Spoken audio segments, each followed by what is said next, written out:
Vagrant app to get your box, your VMware, your VM instance up and running. Once that is done, we're going to get onto the box by doing Vagrant SSH. Now, if you have any issues at this point, we have the rest of the folks walking around. Please raise your hand and you get some help from the Designate folks. So I'm assuming you are on the machine right now using Vagrant SSH. The first thing we're going to do is to do a sudo command to become a root. And yes, so the instructions for the installation are on the wiki, and here is the wiki. But we also, for your convenience, have put the instructions into a text file that you can find on your VM machine, the VMware, the virtual machine in Home Vagrant install the TXT. It's probably easier to copy and paste from there. And so, there we go. The first command we're going to do is to sudo, and I'm still bringing up my machine, that's why I'm pausing. Maybe during the presentation I'll have to get this one going before I even start talking. So it can't be worse than my attempt at a live demo, so don't worry. What was that? Kyle, go. I said it can't be worse than my attempt at a live demo from last summit. So even if there's some waiting, we'll get it right. Yes. Okay. So there we go. Sudo, and the next thing we're going to do is try to install the Designate dependencies. Oh, we have a question here. You see the next step, this is step 4, where we install Designate dependencies. We do apt-get, build dep, and Python, XML, and then the requirements as well as set up, develop. Yeah. Thinking that we should probably do this ahead of time on top of the VM so that we don't spend time doing all this in this session. That makes sense. Yeah, I think. The more we can do in advance that's boring and so on, the better.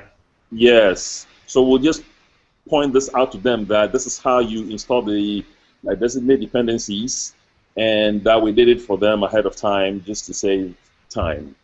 So at this point, I'm installing that, and the next step. Sorry, I'm still installing stuff. But we'll still time this and see how long it takes, assuming that somebody had to do this. So you're saying we're going to put all this on the drive?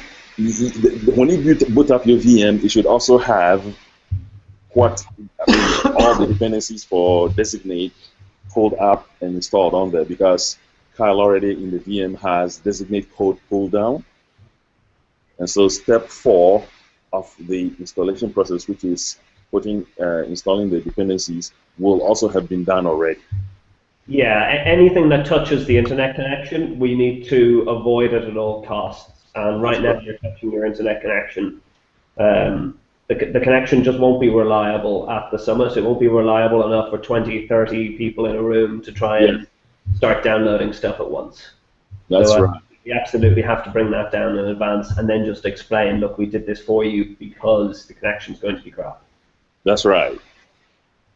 And so I'm doing that right now. It's about to be done, and the last step I'm going to execute here is to do a setup. So has that change already been made? Has that already been done? So who's going to do that? No, I'm going to do that. Yep. If I have problems, I'll talk to Kyle. That should be able to put that in there. Okay, cool. There's 40 attendees so far. Signed up. Signed up? Okay, great. 70 USB drives, so hopefully. Worst case, people have to share. Yeah. Yeah, and there's 300. There's room for 300 people to sit. So just FYI. Really? No pressure. So right now we're going to go ahead and with Designate installed, we're going to go ahead and um, set up the configuration files. The first thing is to cd into the etc Designate folder, and then we're going to use this little script here to make copies of the configuration files so that from the templates. And the next step, which is step 6, is to edit the configuration file. And that configuration file is in this very directory we are in. It is the designate.conf. This is the file. You probably want an editor beforehand. Pardon? You probably want an editor beforehand, Cat or Vi or Nano. Yes, yes. We have all that. And what I've done is that I have made a copy. We have made a copy of what to save you the trouble of editing this file. We've actually made a real configuration of this file stored in home Vagrant.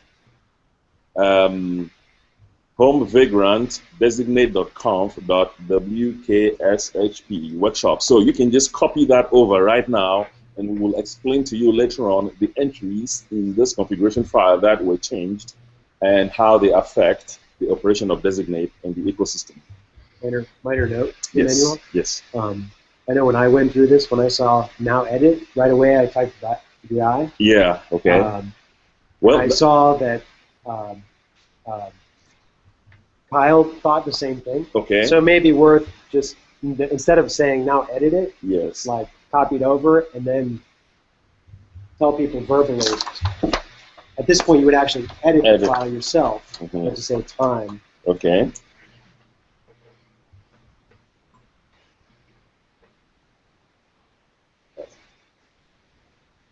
Okay. So anyway, so I will make that change so that nobody attempts to VI, but we do have this command here, which is to copy what we have for them over on top of the Designate file. So at this point, that file should have all the information it needs for Designate to operate. We will go back later on to walk through some of the configuration items, see how it relates to the operation of Designate and other pieces in the ecosystem. The next step is for us to create a couple of directories that will store both state information as well as log information. So the first one is going to create a location for us to store some Designate state information, and the next one is the log file location. So that is done. At this point, we are just going to verify that when the Power DNS was installed, that the configuration is what we expect it to be. So the file we're going to look at is in this is the next bullet item over there. We can VI that and just verify that the one entry gmysql-db name is set to PDNS, which is the name of our Power DNS backend. So a quick check just to make sure if that is set. Nothing else needs to be set over here. Is that right? Are you all seeing my? That looks fine. For memory. Okay. Cool. Just a note: if you're gonna just check something, you could just cat it instead of VI it. That's fine. We can cat, we can VI, we can vim. I think if you have to change it, you'll be in the VI to change it. Pardon? Oh, you can do vim if you want to. So anyway, but the next step is we're going to start or restart the service to make sure that it picks up everything. Is there a need to restart the service right now, especially if we haven't changed anything?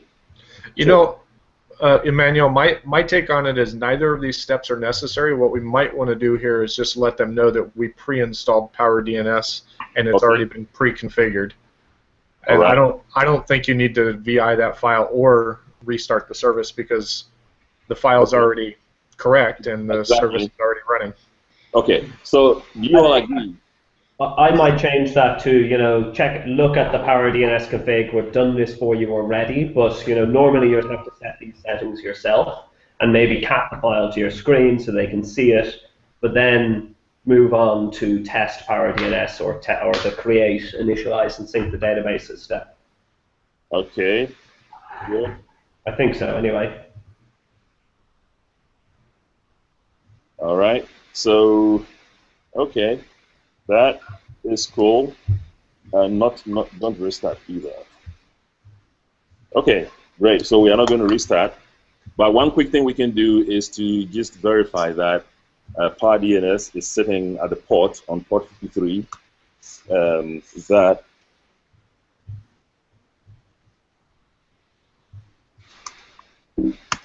So right here, we're looking at these services, and they seem to be listening on the on port 53. So that's PowerDNS. Sometimes I see DNS mask, like right now, sitting on port 53, but it's on the public. Is this the public one? Anyway, part of the Ubuntu base install. We should probably get rid of that. To kill it. Yeah, I mean, we should probably get rid of it from the VM image. DNS mask? Yeah, I'm just making a note for myself to remove that. I'll remove that after this call. Okay, to remove DNS mask. Okay. Cool. So now we're going to do a quick test. We're going to talk to these PowerDNS servers. We're going to do a quick dig for something called openstack.com. We should at least get back some kind of response. It should say failure or something, but it shouldn't say that we cannot reach the service. At least we should be able to talk to the service. So here we go. So this is a valid response from the service. It does say that it was a failure trying to do what we asked, the question that we asked, but at least we know that PowerDNS is up and listening. Well, so, Emmanuel, can you show me your resolve.conf real quick? I apologize. I just got your Etsy resolve.conf. etcresolve.com. It wouldn't actually have any effect on that command as you're doing a dig at localhost. At local, yes. Oh, okay, never mind. Got it. Okay. Okay. So now we're going to continue, and now we're going to create. Just a quick question. So yes. You're running all these commands still, like, do you want to do that? When you tried with that route, how far did you get? These ones.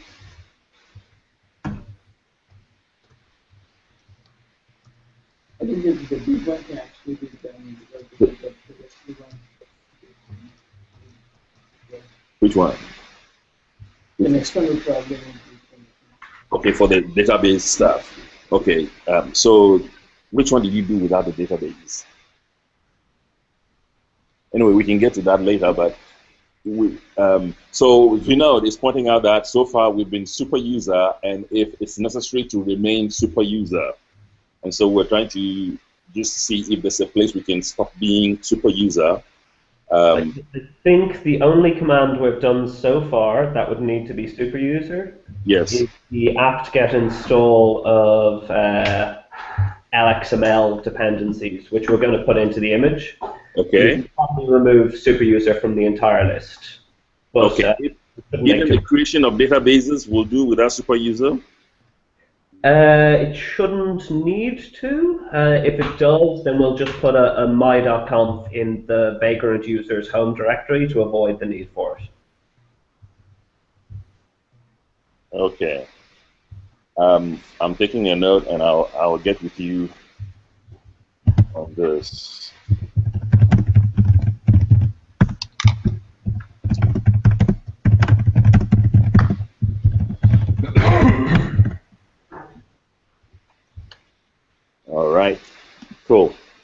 So here we go. The first command is to create designate database. That didn't complain. We're going to initialize the database using our utilities, designate utilities. And over there it says database initialized successfully. And we're going to get the database synced up. And there it ran a bunch of migrate scripts and put it where it should be. So it's where it should be. We're going to do a similar thing to the Power DNS database. Power DNS is already installed. So we're just going to initialize it and sync it up.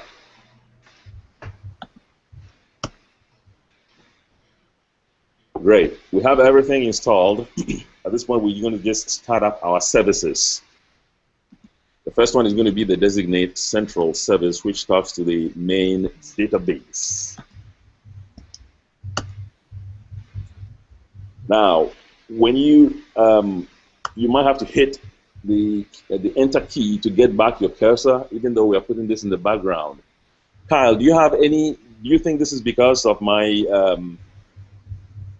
Is there any way to do this in a better way instead of putting the ampersand on the command? Yes. If we disable logging to standard out or standard error, you won't see any of that, and it will all just go straight to the log file.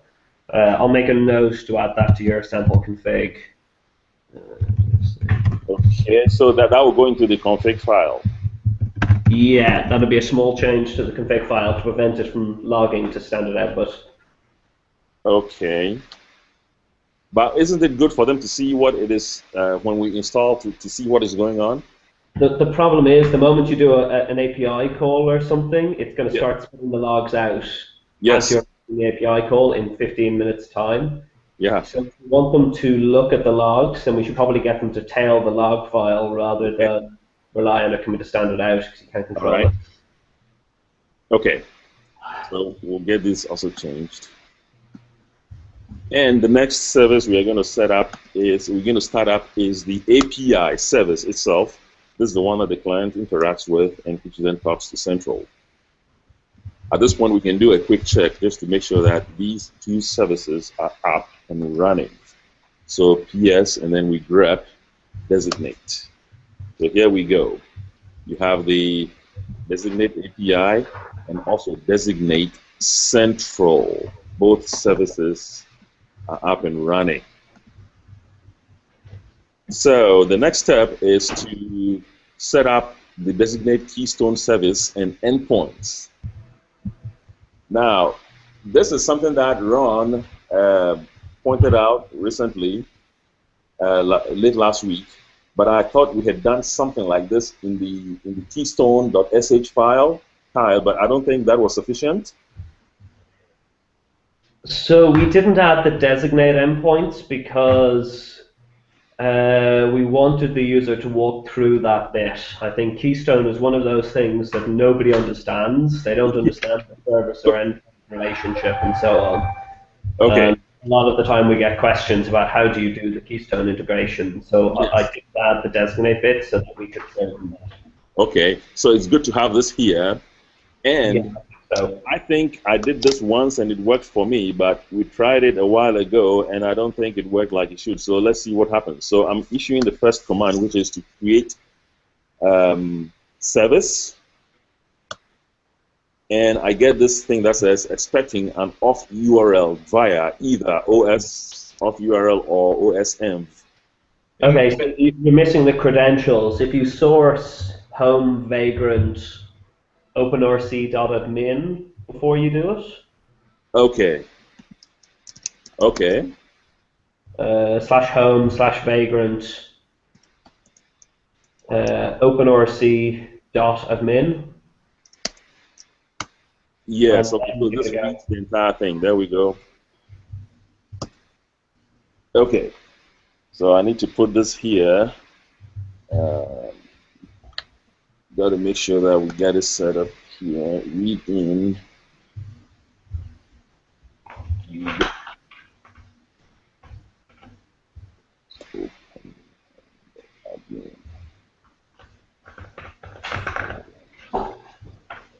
Okay, good. So now I'll make sure I add that to the commands here.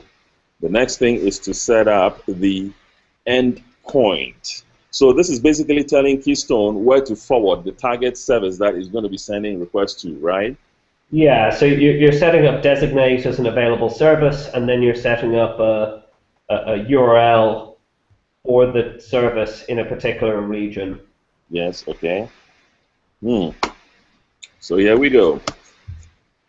That also spits up some information, and if I'm asked to explain this, I'll be looking at Kiall or somebody else to explain the data in this thing here. But anyway, I think it's almost self-explanatory here. We have the URL that you can hit.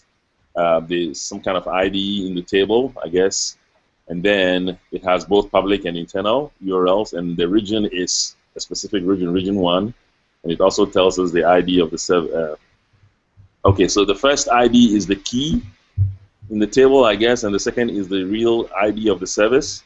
But yeah, so one endpoint, or sorry, one service like DNS or compute can have, two endpoints, one in region A and one in region B. Okay. So you create the service, then you create the endpoint, and they get tied together. That's right. So it shows in the two tables. Yeah, I see that ID. Okay, cool. Okay, so now we're going to install Designate client that we can use to interact with Designate if we choose to. So here we go. We change to the directory that contains the code base, and we're going to do, let's see how long this takes. Maybe we have to install this for them also, but that was pretty quick. Do we want to leave this for them to do, or we should still do this ahead of time? I'm pretty sure the Designate client has pretty much all the same dependencies as Designate and Nova client, which we already have installed. Yes. So it should just succeed.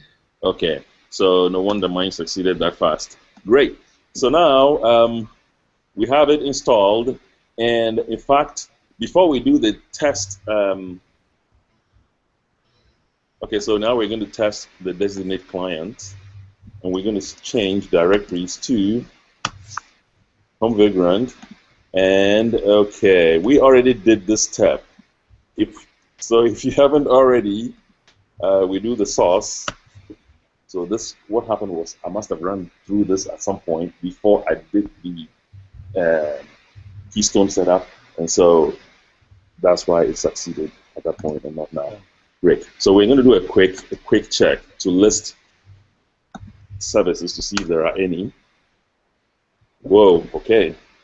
To me, this is success because we have a whole bunch of information coming back. Yeah. So that's all the services you've put into the background are spitting their logs out at the same time as you making your API call. Yeah. Okay. So it's a good thing to do that. Designate the configuration to make sure that we don't have too much information. If you want to open up another tab in that shell and do vagrant SSH again, source the admin credentials, and then that won't happen anymore. You'll only see it in the old tab. Okay. All right. I'll try that later, but right now. Well, we know it worked because the very last line is a HTTP 200. So, yes, 200, the good code. Okay. Another quick thing we want to demo here is to just show that we can use curl to hit the endpoint of the service. So this is, we're hitting the endpoint right here on the host locally, and it's sending back some version information, version 1, version 2. In fact, you can also do this from a client, say the Google client, by hitting the same an endpoint like this with I was going to do a command from this, but TLD, let's see this one, authentication required. Okay, so I think it still shows that we talk to the system from outside of the box itself. We are asking for the top TLDs, and it comes back to say we need authentication. So this is basically the installation, and at this point, I'll take a few minutes to go back and walk through some of the configuration. And to do that, I would say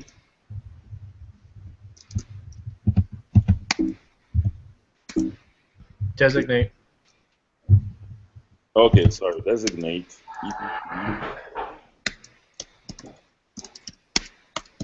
Okay, so now if I were to pull up,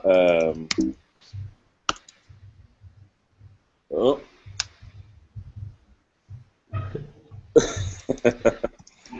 Get Well, all of them. we should add that. I'm sure there's going to be 100 people there who will want Vim instead of Yes. whatever. Okay, so I will put a step for installing. Maybe we can do this ahead of time. Yeah. Yeah, we can do that ahead of time. Okay. Okay, so here we go. So here we're going to walk through some of the configuration. This verbose output here is, this is what is showing the information, all that information we're seeing on the screen is controlled by this entry here. If you set it to false, you shouldn't see a lot of the information that we're seeing currently.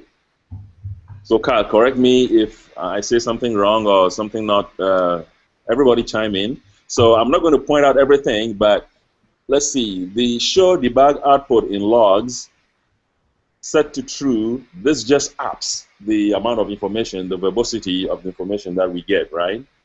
Yeah, so when verbose will give you info level, and if you've got debug on, you'll get debug, info, warning, critical, the whole lot, if you get me. Okay. So if you've got debug set to on, verbose does nothing. Yes.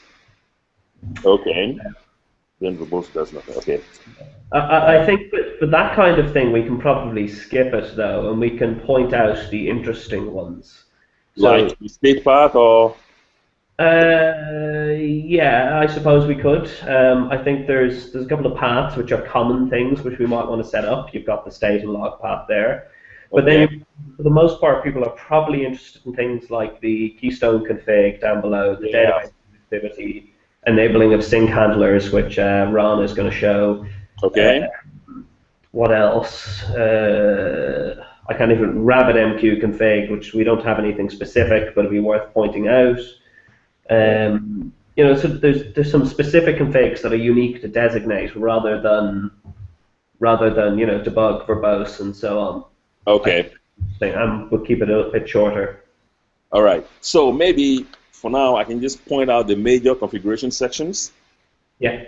And what they affect, and also mention the dogs on the internet, the documentation that will give people more detail if they need to see more stuff. We do have quite a bit of documentation on this. Okay, so this section is the configuration for the central service, the API that we started up. We're telling it that we're using Power DNS, it's our backend. We have some operational specific configuration here as far as how long the domain name can be and how long a record name can be. Then this section is the API, the API that the client talks to specifically. So here is the configuration. We are talking to it on port port 9001. We've asked to use Keystone as our authentication strategy. We could actually put no auth. In fact, the reason we saw that result, authentication required, when we tried to interact with the service was because we have this configuration set over here. Then there is the Keystone middleware configuration, which is right here. It's running on the, well, I don't even know what to say here. What is the admin tenant name and username here? The first couple, the auth ones, you just pointed at Keystone, at your Keystone server. The Yes. second lot are a set of administrative usernames and passwords for Keystone so that we can validate users' tokens. Okay. This is how you are able. This is how you get access to Keystone. There we go. Okay. It's probably pretty standard for all OpenStack projects. Right? Yes. Okay. And then this now for the network API. For the network API, if all these things are commented out with a pound in front of them, there's got to be some default, right? Yes, for the most part, the default is what you see in the config file commented out. But without the config generation, that hasn't been guaranteed, and things have skewed with it. Okay. You want to mention the sync. Okay, did that skip the sync? Okay, so we have services. So every piece of OpenStack component that we interact with has a configuration in here, and one of those is the sync that we are going to be demoing as well. Now, at this point, is this configuration okay? Enable notification handlers, Nova _fixed. I don't know what that even means. I presume Ron will go through the specifics of configuring his bit. Okay, cool. And then, is there any other thing I need to talk to, like the SQL alchemy? I would probably point out that the storage SQL alchemy section is where all the database config happens, but I'd probably leave it at right. that. Okay. And I'll point out there is a section for configuration to interact with Neutron, and of course, for our backends, we have multiple, different backends that you can interact with Byte9, and depending upon that, you put your configuration there. And the one that we are using today is Power DNS, and that has the configuration in here as to where the database and how we connect to it and all that. So this concludes the installation of Designate. Thank you for listening, and with that, I'll hand it off to Ron to demo a couple of things. Before Ron starts, we should probably, at the end of this section, turn around and say, look, anybody have any questions, anything like that? The guys are here in the room, and they will get you caught up, if you get me, to this point, and then maybe try and take a 5-minute break, if you get me, to allow people to catch up who haven't caught up before Ron starts, so that Ron can start from a known working place, if you get me. Great, I think that's a good idea. And Joe is inserting one slide right now to just say questions. Okay, that sounds good. Good. Wow, this took quite a while. We have 48 minutes left. So how much time did I take? Graham's phone says just ticked to 40 minutes there. Wow. Okay.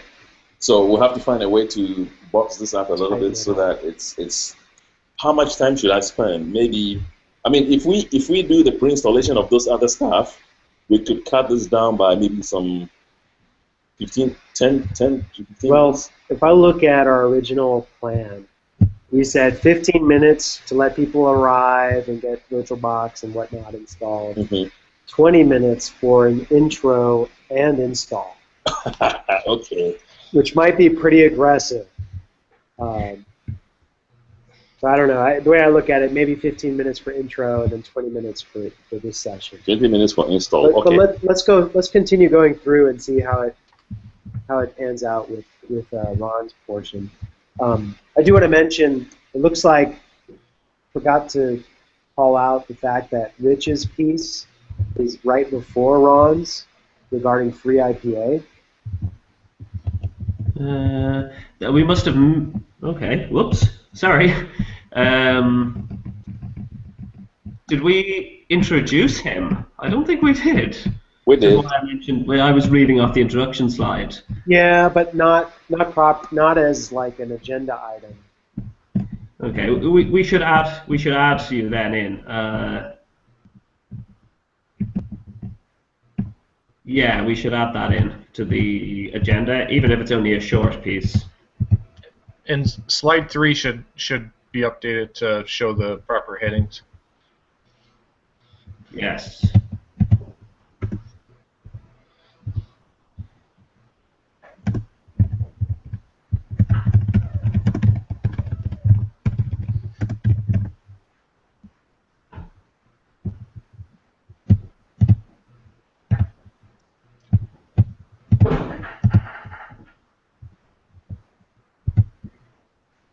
Okay, should we continue on then?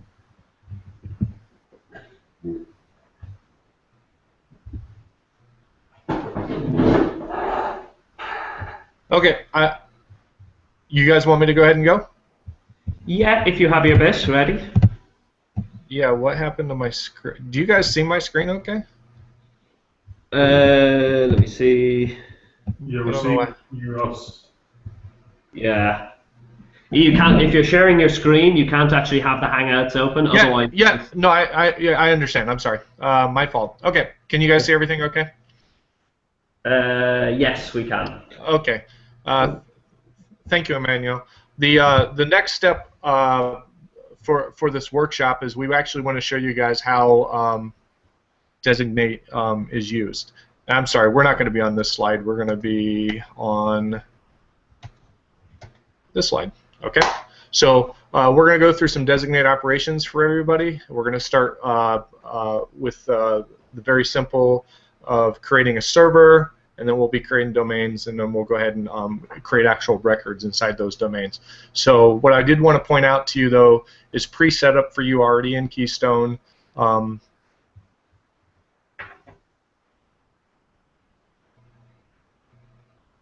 Sorry, I'm trying to understand what I got here. Okay, pre-setup for you already in Keystone are some tenants and some users. The tenants that we're going to be using for this demo are the admin tenants, tenant A and tenant B. There's a admin user in the admin tenant. There is a user 1 and a user 2 in tenant A, and there's a user 3 in tenant B. Let's go ahead and show you that, guys, that real quick, just so you understand what I'm talking about. So I am already here. Yep, hang on.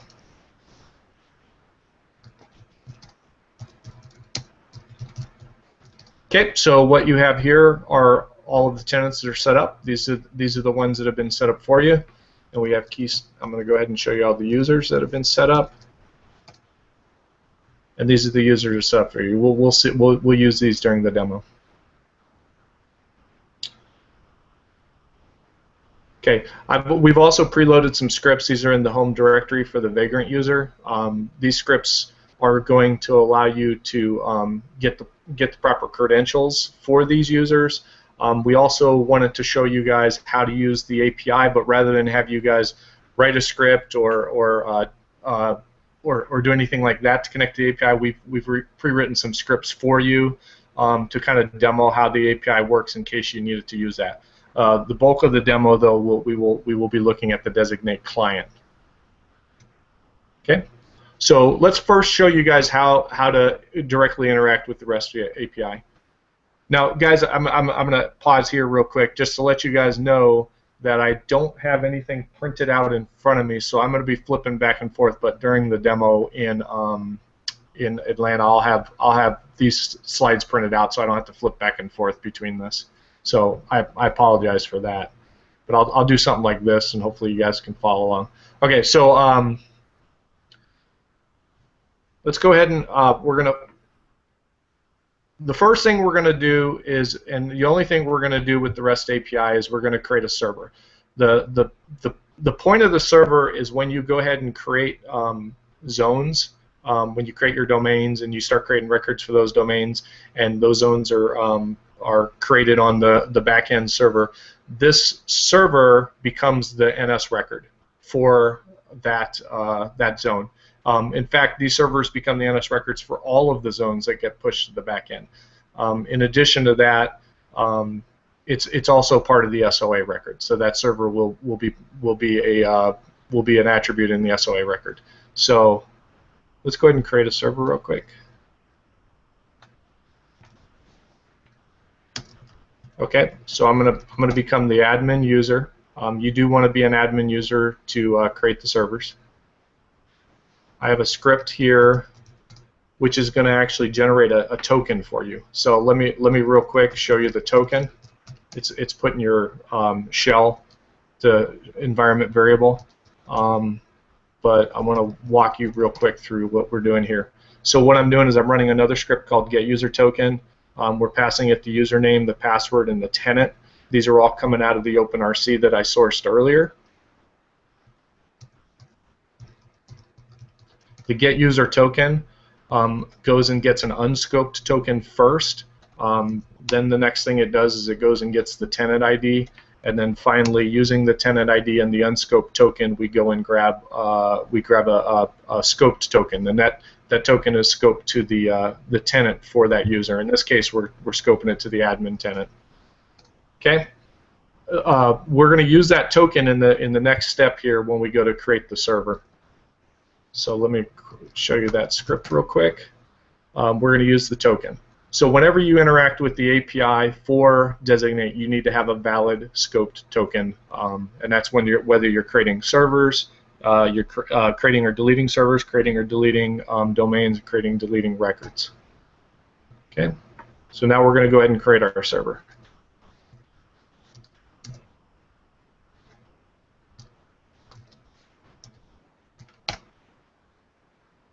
Okay, so just for you guys on the call here, I've already run this stuff earlier, so we won't. I'll have a new VM when we're in Atlanta, so this stuff won't be there. And in fact, we'll do this example.net. Okay, so we create the server.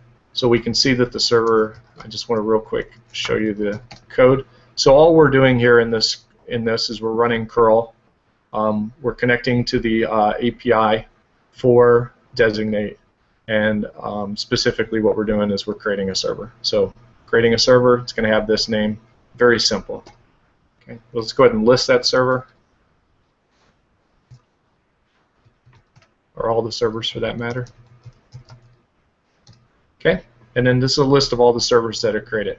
Again, just for us, just for us, this one won't be on the list. It's here because you can't delete the last server in Designate, so that's there only because I did all this stuff earlier prior to us doing this demo. So okay. Hey Ron, so, can I interrupt you 1 second? Sorry. Kyle, is it pretty simple to switch between laptops during presentations? If it all works really nicely, yes. Chances are probably not. You see, at the most people's presentations, there's at least 5 minutes of fumbling with the laptop to get it to display. So if we're switching, that would probably be problematic. We should try and make sure we're all running on one laptop. So one of us just puts our laptop at the top. Maybe put 2 laptops at the top, one with speaker notes, one with the slides, and go from there. Okay. Yeah. Okay. Are you allowed to connect 2 laptops at the same time? Like you mentioned. Yeah, it's Wi-Fi, so shouldn't be a problem. And the speaker notes one wouldn't be public, if you get me. It wouldn't be on display. Okay. All right. I'm just bringing it up because Ron, it may make sense for us to use the same VM. Yeah, no, I would expect that we will be using the same VM, and I'm just telling you guys here on this call. This is not for the presentation. That because I have been using this VM to get this demo going, there's stuff on here, and as you know, that you can't delete the last server. Otherwise, I would have cleared this last server out. So you can't delete the last server that's there. So anyways, I'm going to list the servers. You can see that the server that we asked it to create got created, and there it is. I went ahead and left another script in here. We're not going to run it, but if you want to delete the server, there is a script here to delete the server. You have to give it the UUID. That's the only argument for this script. So you have a create, a delete, and list server examples of how to use the REST API. They're sitting here for you. You can use them. You know, I personally here at eBay, I personally have a bunch of scripts that allow me to do all the different API calls for Designate, and so I just left these here as an example. There's also the ability to do an update, and you can go read the page, read about that on the README docs for Designate. So, wow, just. Okay, so now what I would like to do is I'd like to jump into showing you how to use. Are there any questions about the REST API before I move into using the REST client? The REST client will make all of these operations easier for you. Any questions? No. Okay, so we're gonna go ahead and move into using the Designate client. We're going to do the same thing that we just did with the REST API. We're going to start with creating a server just so you see how to do this all with the Designate client. And then on subsequent slides, you'll see that we'll slide into actually deleting the server, which we didn't do with REST API. We'll also create and delete domains, and we'll go ahead and create and delete records. So let's go ahead and get started on that. Okay. You don't need to really do that again, but we're going to do that just to kind of emphasize that, hey, we are the admin user when we're working with the server list. Let's go ahead and list the servers right now. Okay. As you can see, we have the one server that we created using the REST API, and we're going to go ahead and create a second server. I'm going to run the command to create that second server, and we're going to call it example. It's going to be in the example.com domain.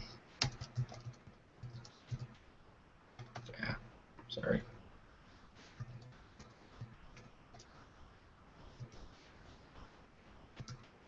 And we'll run that command. That command will run.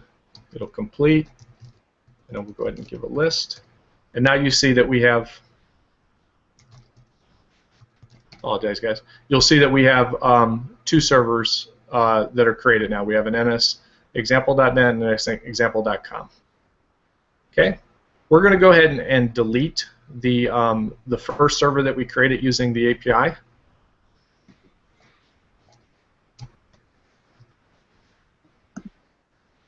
And you delete it, you need to pass it the ID for that server. So there we go. Now we'll go ahead and do a list. And you see we just have the one server that we created last using the client left. If we delete that server,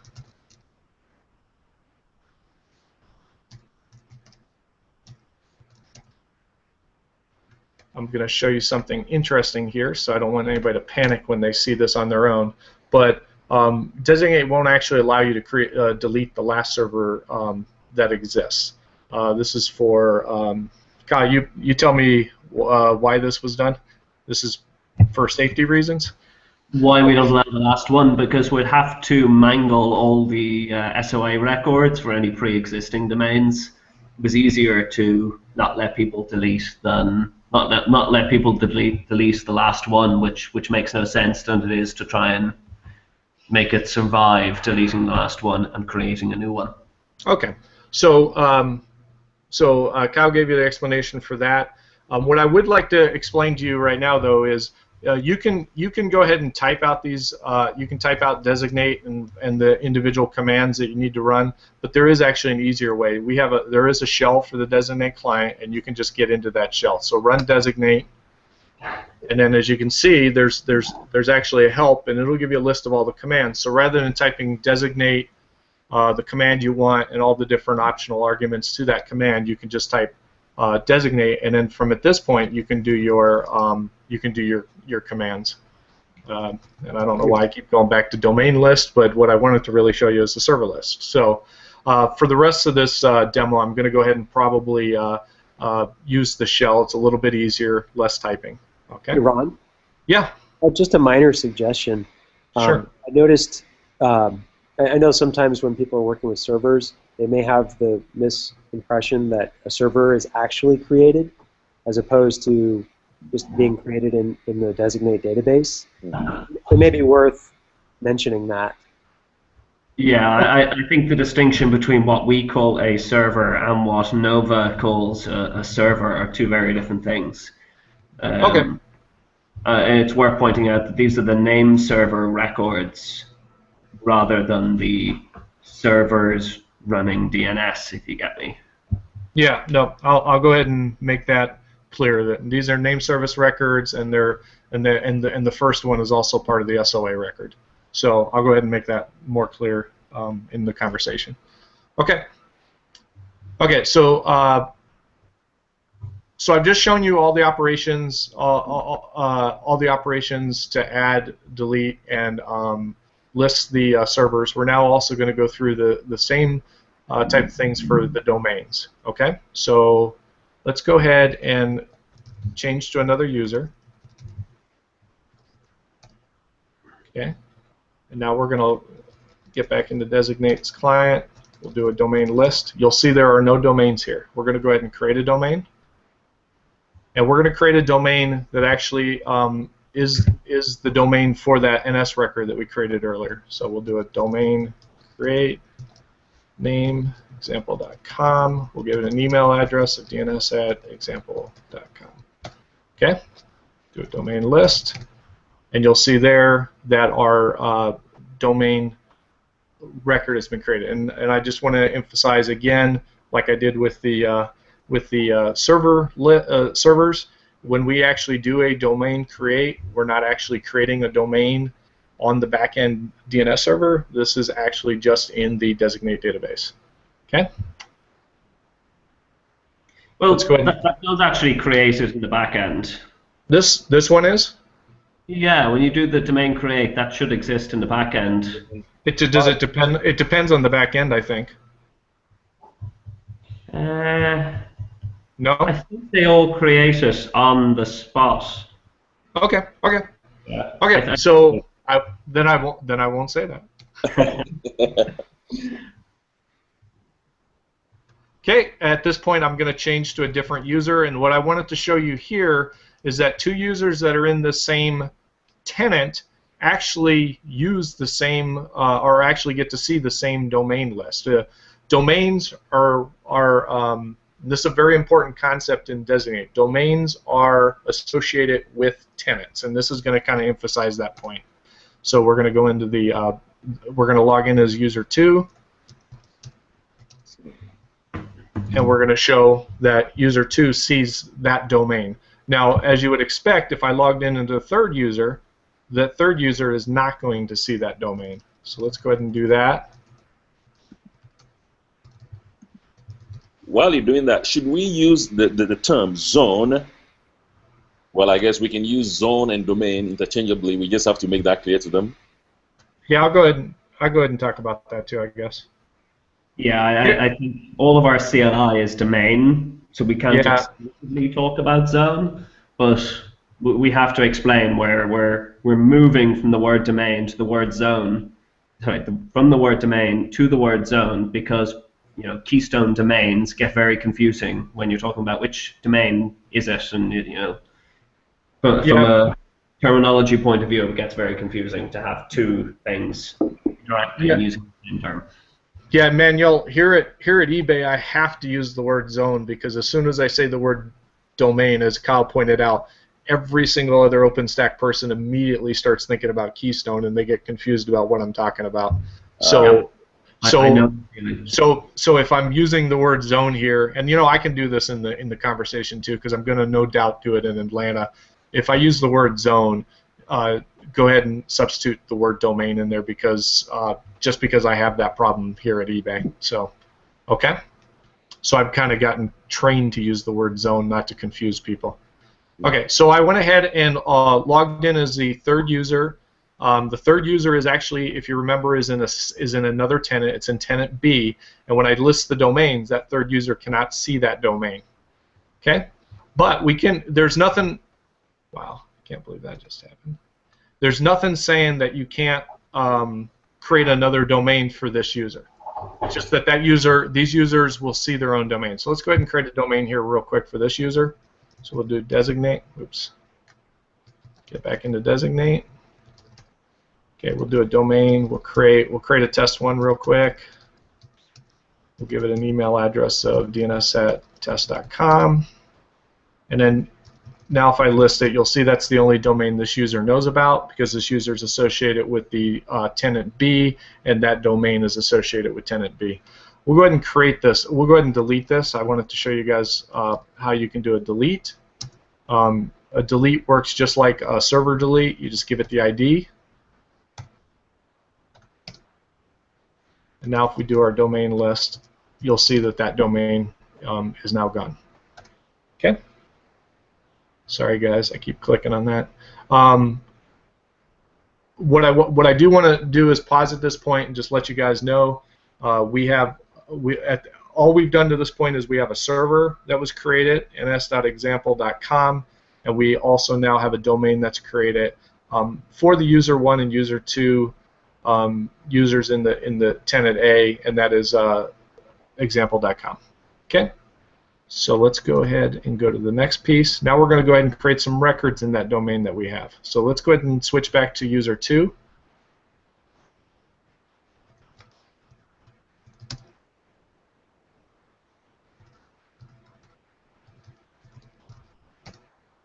What am I doing?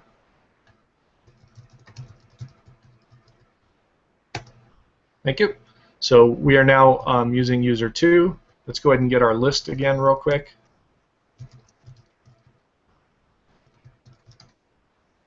Now using the ID for the domain, we're going to go ahead and create a record for that ID. So we're going to do a designate record create.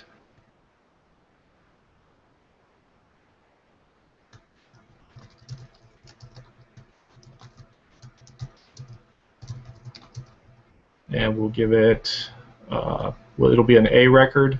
We'll give it an IP address that's kind of not really useful, but for the purposes of showing you that we create the A record, it's there. Okay, and I did, oh, I forgot to give it the ID. Let's go ahead and do that real quick, add that ID for the domain, because you need to tell it what domain this record's going into. Even though you're specifying the fully qualified name for that record, you still have to tell it the domain ID. Okay? Now we can go ahead and list it, and just like when you go ahead and create a record, you need to also pass it the domain ID to list it. Okay, and there that record is. And then very similar to what I showed you on domains, these records are only viewable by the users that are in that tenant. So if I go ahead and change users and I list this these records for that domain again, you'll see that the user 1 can see it. If I log into user 3, which is in a different tenant,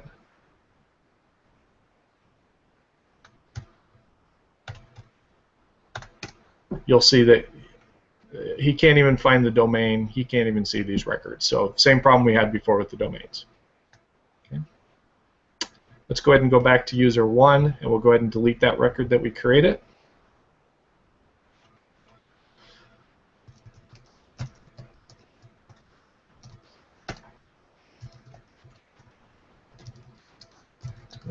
List our domains just so I have that ID for me real quick, and then we'll do a record delete. And well, we need to list our records as well because we're going to need that record ID. Sorry.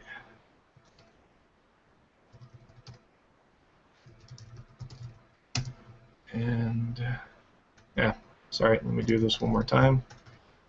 Domain list, record list, and we got to give it the domain to get that list of records. And then we'll do a record delete. And the record delete is the domain ID followed by the record ID. So, okay, if we do our record list again for that domain,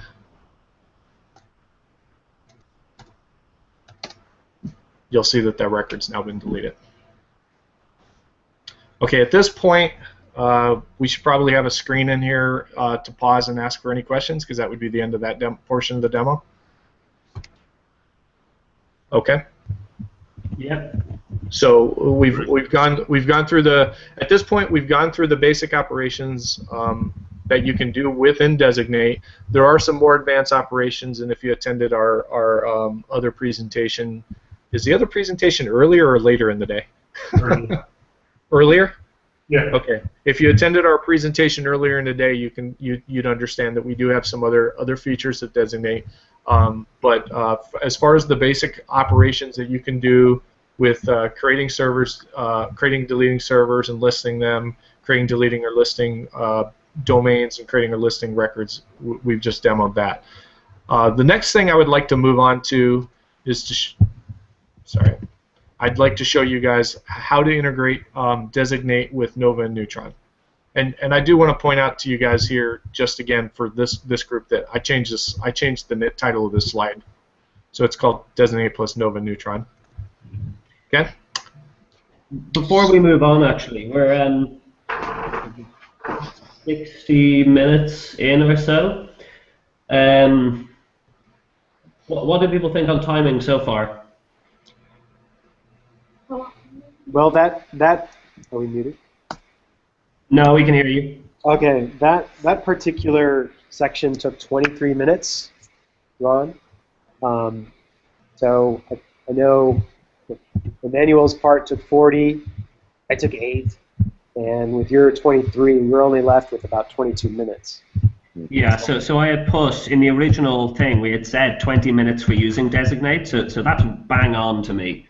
And then we're left with, I bumped Emmanuel's in the original thing up to 30 minutes. I know he took 40 minutes, but I think with the couple of steps we're going to remove, it'll bring it down, which leaves us with 25 minutes. Yeah, it's just this is the stuff we want to demo, to designate a neutron and Nova stuff. Yeah. We want to demo this because this is quite a... Especially yeah. I them. will say this. I can shorten this next piece down, and this is kind of a conversation I was having a little bit with Kiall indirectly. He probably didn't know he was having that conversation with me. No, I don't remember this at all. On the chat earlier, when you said, when I said I was probably going to go ahead and add some of this stuff to the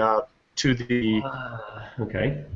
to the VM so that it's already there. The problem is I go through this next section, what you're going to see is I'm actually going to go into the Nova's configuration. I'm going to update the config. I'm going to go into Neutron's config. I'm going to update its config. I'm going to restart the services. Then I'm going to get into Designate's config, and then I'm going to and then we'll start up sync, and then we'll go ahead and do the actual piece where we're showing the user, hey, we're going to create a VM. Boom, this is what happens. All of that upfront stuff takes time. But let me go ahead and walk through it. And again, I apologize. My VM has already been pre-plumbed with a lot of this stuff, and that's only because I was probably working 5 minutes after you guys started the presentation here this morning, making sure this was all going to work. So let me go ahead and walk through this, and I'll talk about the pieces where I think we can cut. I'll go ahead and pause and talk about where I think we can cut. Okay? That sounds good. Okay. So that was how. So I just showed you all the basic operations for DNS, but for Designate. But I think the piece that most of you guys are going to be interested in is how does Designate integrate with the rest of OpenStack. Well, there is a service in Designate. It's called Designate Sync. And what Designate Sync does is it interacts with Nova and Neutron and possibly other services, but Nova and Neutron are the two that are kind of the two that we've geared this for. But what it does is it'll take notification events and it'll turn those events into DNS operations. We do have it does what events and what DNS operations are performed are going to be determined by custom notification handlers, and there's two example or default, if you will, notification handlers already in Designate, and those are the Nova fixed and Nova floating IP notification handlers. One of them deals with events when they come in for VM creation and deletion for fixed IPs, and another deals with the notification events that come in for floating IPs. Okay, from Neutron. Okay, so this slide here, guys, this one is the one where I think we'd rather just talk to than show. So here, what I would just say is we've already pre-configured Nova for you to communicate with Designate, and I'll show you that. Yeah, so I do think that I'd rather just show it than. Oh, sorry. I'm sorry. Go ahead, Cal. You go ahead. I was going to say, if we can skip any of that, I think we should show it in the slide, say, look, we've made these changes, and move on. Okay. We don't want to, because once we've shown it, people will have the slides afterwards. Because we're definitely, on the day, everything is going to take 20% longer, which would mean we're out of time. It always does. So we have to be careful about our time. Okay, so what I'll do is I'll take this slide and the following slide, and I will just take the top portions and cut out all the bottom portions, and I will just explain these are the changes you make to the Nova configuration, and then these are the changes you make to the Neutron configuration. And Kyle, please speak up if you see anything wrong here, especially when it comes with the Neutron stuff, because I don't know anything about it. I haven't even been able to test it, so. I think it's right from the looks of it. Kyle will always speak up. Okay, so there's the biggest difference between the Nova configuration and the Neutron configuration is for Nova, you want to tell it that not only do you want to tell it what topic it's publishing the notification events on, but you also want to tell it that whenever there's a state change for a VM, that you want it to publish a notification event. Okay. Okay, so this part I was thinking we would, and again, pause. This part I was thinking we would show the users how to enable the services. Does everybody agree with that? Yes, I think that's worthwhile showing. Even if we have what we want to show in the config file, just commented out by default. That way they get some exposure to it and are able to see it rather than having typos affect them. Okay, and we can do that. I do want to point this out to everybody. Again, we're in pause mode here on this call. If I have this entry in here, it does not work. The only thing I've been able to get to work is enable notification handlers equals Nova fixed. If Neutron floating IP is in there, the Designate sync is failing, and it's giving an error saying that the VM creation instance end event is not handled by this handler, and and I see why it's doing that in the code, but I don't understand how to get around it. I have a fix for that. You do? Yeah, somebody had a fix for that today, I think. Okay. Okay, so will you check in that fix, and then we can go ahead and re-put this back in, or we can just leave this slide alone? I thought I had already committed it. Let me see. Okay, well, I see it here. Okay, maybe you did. Maybe it was. I took my snapshot 4 o'clock this morning, or about maybe 5 o'clock this morning. So maybe I got my snapshot before you checked it in. It hasn't merged yet. I've given it an approval. I've given it the code review, but it's waiting on Graham or Betsy to give it a second look. Okay. Okay. Okay. Let me go ahead and unpause. Let's get back to the presentation. So, after you have Nova and Neutron configured in such a way that they're going to send notifications that Designate can pick up, the next thing we need to do is we need to enable sync inside of Designate, and we want to enable it to capture the Nova notifications first. So to do that, you would go to your configuration file.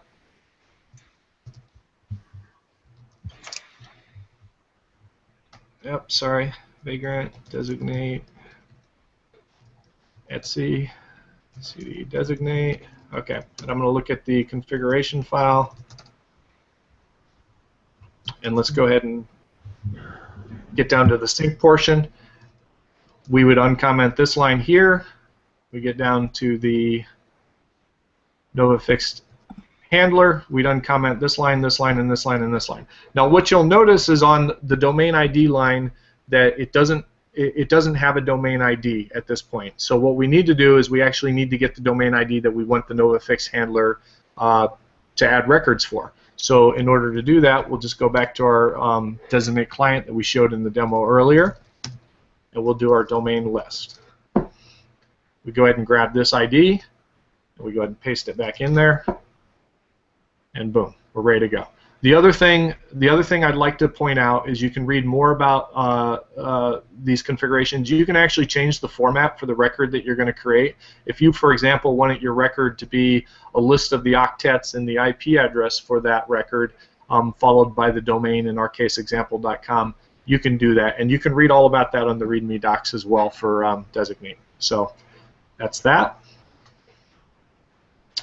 The next thing we want to do is we want to enable Neutron. So again, we Designate Sync will work with both Nova and Neutron. And we have custom notification handlers for that. I showed you how to enable the Nova custom notification handler. Now we're going to enable the Neutron custom notification handler. So in order to use Neutron, Designate does need to be able to speak to the Neutron API. And in order to do that, there is a section in the Designate configuration which has specific information about the Neutron API, and then we'll go ahead and set that up properly for our lab. So, okay.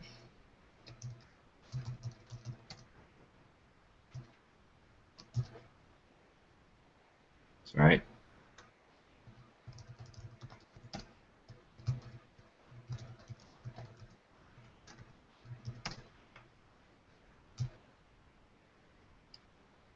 Okay, so here we go. We're going to uncomment a lot of these fields. We're not going to deal with the certificates for now. We're going to keep this very simple in the lab, but we'll go ahead and uncomment all these. The admin, again, is the admin that we have been using all along. It's default password. The tenant for that admin. We have an endpoint. It's a public endpoint that we're going to be using for Neutron. We'll go ahead and comment all this stuff out.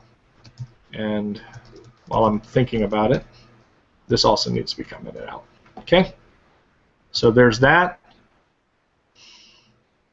The next thing we want to do then is go ahead and enable the notification handler itself.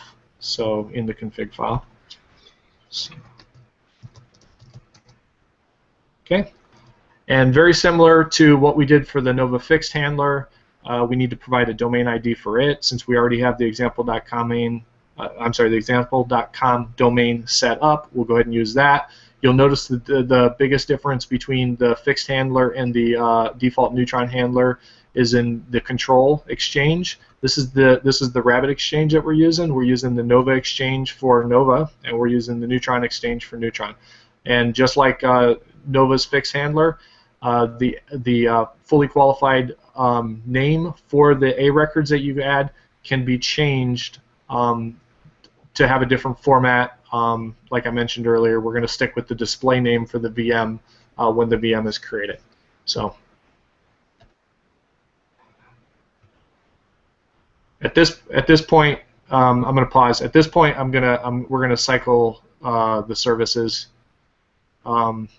I have two screens here, just to let you guys know. In the lab, I assume during the presentation we'll have one, and we'll have this stuff, the logging that, as Kyle mentioned, going to the background. I have two screens because I didn't want to see that stuff while I was typing everything. So, yeah. Okay. Okay.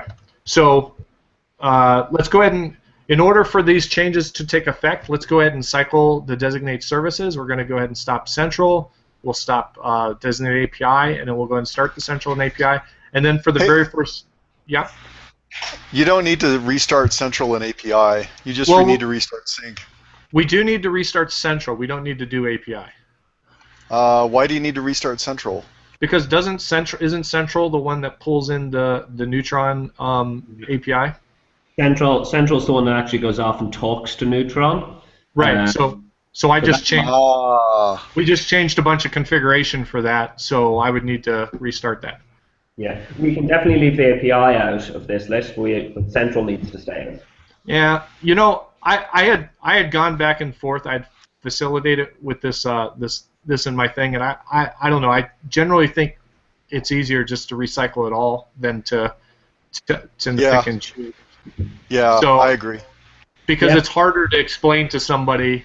Somebody tells me, "Hey, you made this Nova configuration change." The next thing you go is, "Well, which of the 50 services do I need to restart?" Well, just restart them all. You'll be guaranteed to pick it up. This honor. I know that feeling. I know it's just the central that needs to be restarted, but I still wanted to leave the API in there because it's just me. But I can do whatever you guys want. Okay, No, so let's go ahead and restart those services real quick. I'm gonna do all this over here. Sorry, guys. I wouldn't be managing all these in a. So let's go ahead and stop Designate API. We're gonna go ahead and stop Designate Central.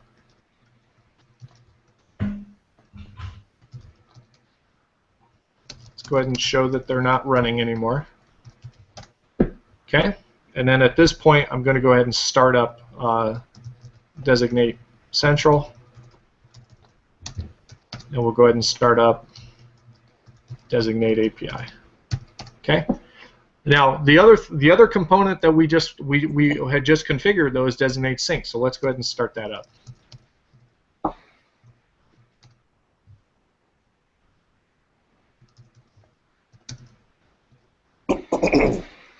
User wouldn't see this because it wouldn't be running. So let's go ahead and start up Designate Sync. And there we go. So Sync is up and running and successfully listening for notification events. Now let's go ahead and exercise. Let's go ahead and exercise Designate Sync. So for the purpose of this portion of the demo, what I want to show you is all we're going to do is we're going to simply create a VM using Nova, and then we're going to delete that VM using Nova. And we'll show, and then I'll show you that the record actually gets added and deleted from PowerDNS and the Designate database. So let's go ahead and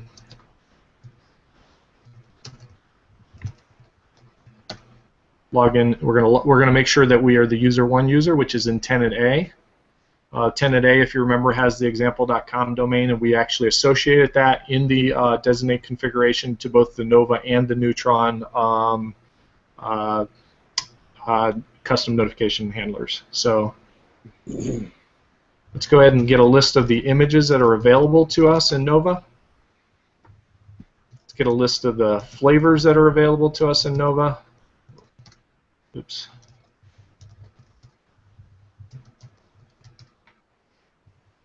The flavor that we're going to want to use for this purpose is going to be the smallest one.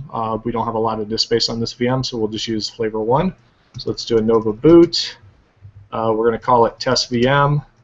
We'll do the image, the only image that we have available to us.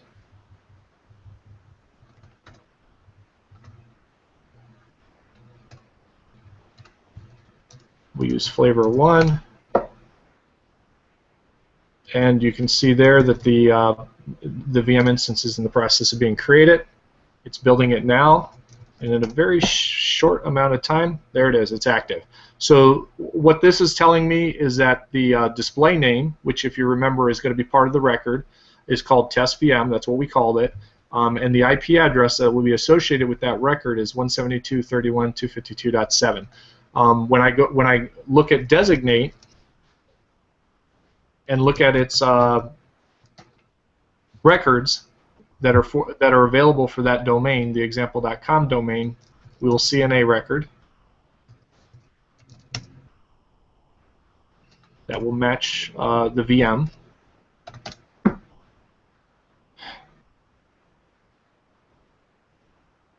Okay, let's go take a look at the logs. And hopefully this won't happen while we're doing this. Pause. Hopefully this won't happen while we're doing this. Yeah, Yes, I have a sinking feeling. I remember this feeling. Yeah. Domain not found. That's interesting. Could be a bad ID in the config file. It could be. 7EM. You're right, because I have been. Let me take a look. I don't think it's going to be though. Well, my demo, I managed to get. I managed to interpose an E and an A, and it ruined the whole thing. So it happens. And yeah, I think this is correct. So that's not No, the that's a issue. different ID. Oh, it is. Yeah, the other one was 7EAB. That's 7FE. Okay. Let me get it. Oops. Wow. You have to be able to read hex on the fly. Let me get out of this. I guess I can't do less to VI that quick like that. So let's go ahead and VI that. Oops. It's VI. Yeah. That's screwed up. Hex stuff. Let's VI that real quick and fix this.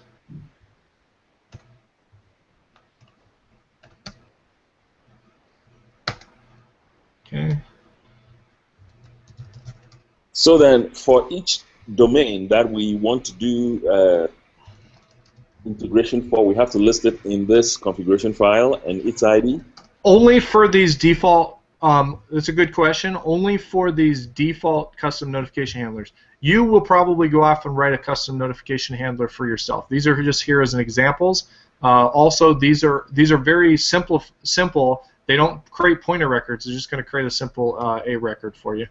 So you'll go off and write your own, because you'll probably want A records and pointer records, and you'll have very specific things that you need to do for DNS operations yourself. So let's go ahead and do this. Yeah, so the whole sync functionality I see being mostly useful to private cloud rather than anything public. So you're saying those are different? You're right. Sorry, guys. I won't make that mistake because I won't have the opportunity to pre-plumb all this stuff in the demo. Okay, so we got that fixed. Good deal. Let me do a little list real quick and delete this test VM. We'll redo that portion. Gotta remember to go up here. Okay. Okay, so I'm going to do a Nova list. Okay, good. We're done. At this point, we'll pick up where we left off with the demo. Okay, so we're going to create that VM, and there's the command to create the VM. We're going to list it, so make sure it gets created. Still in the process of creating it. During the process of creating it, notification gets sent out to Designate Sync.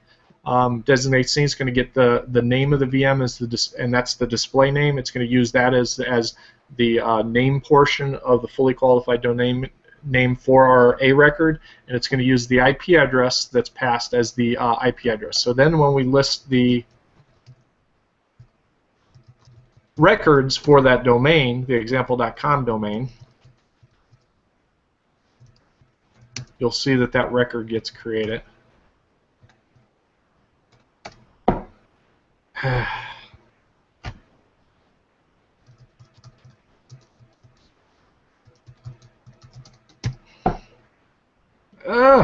Okay, I think something else is going on here.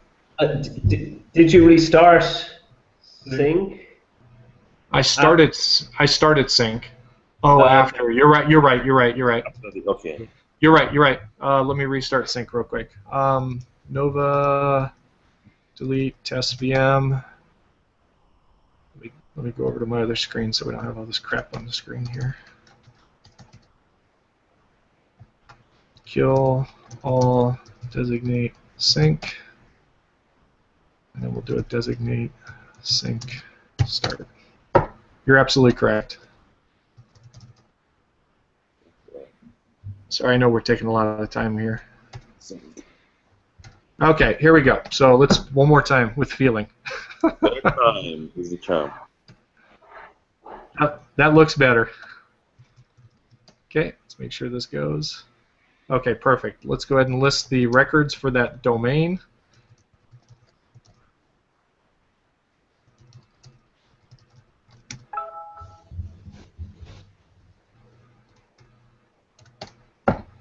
And you'll see that that record's there. Not only is that record there, but if we do a dig for that domain,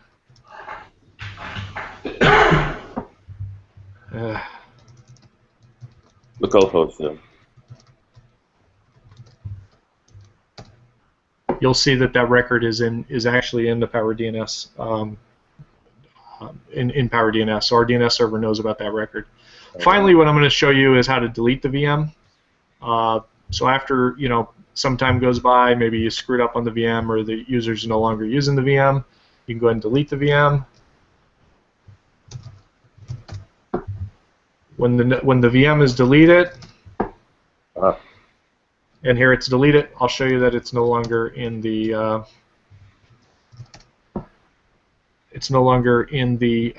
example.com domain. The record's gone for that VM.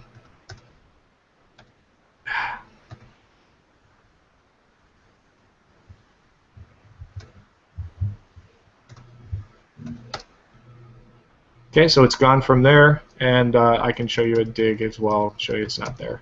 So testvm.example.com. So no longer there. So you don't see that record, doesn't have a pointer, doesn't have an IP associated with it. So at this point, I'd like to turn over the workshop to Kiall. Kiall is pretty much the lead on Designate. He's been instrumental in getting this project off the ground. I believe, Kiall, you correct me if I'm wrong here, but I believe you are also part of the predecessor to Designate moniker, and Kiall continues to lead the development effort for this. So Kiall, go ahead and take over. Sure, thank you. So, so as Ron introduced, we're sorry, I've got about 3 messages coming at me from different people right now at once, so it's very distracting. Let me close that out. Bye-bye. So, sorry about that. So, contributing to Designate. I'm hoping a couple of you here are interested in contributing to Designate. I'm hoping you're excited by what you can do with Designate and how you can customize it to suit your own needs. Rather than spend 40, 50 minutes talking about contributing to Designate, I wanted to start off by just giving you some useful links.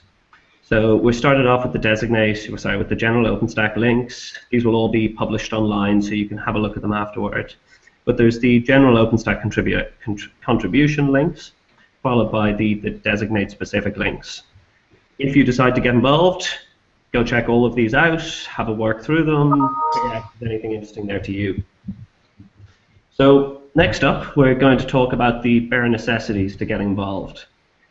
Everybody in the Designate and generally in the OpenStack community will be on IRC. IRC is a chat network, if you don't know. Get a good IRC client and join. You'll be able to talk to us, we'll be able to answer your questions, anything like that.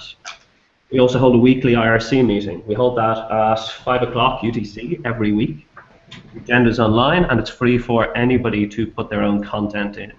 If you've got a feature, something you want, just go ahead, add it to the agenda, and we'll be able to talk about it at the next meeting.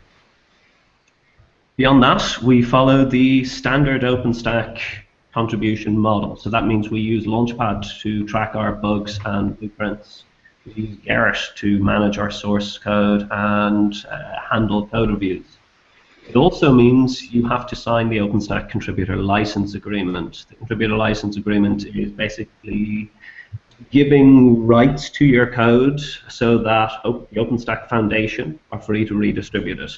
Exact same as you can see with Nova, Neutron, Glance, any field projects.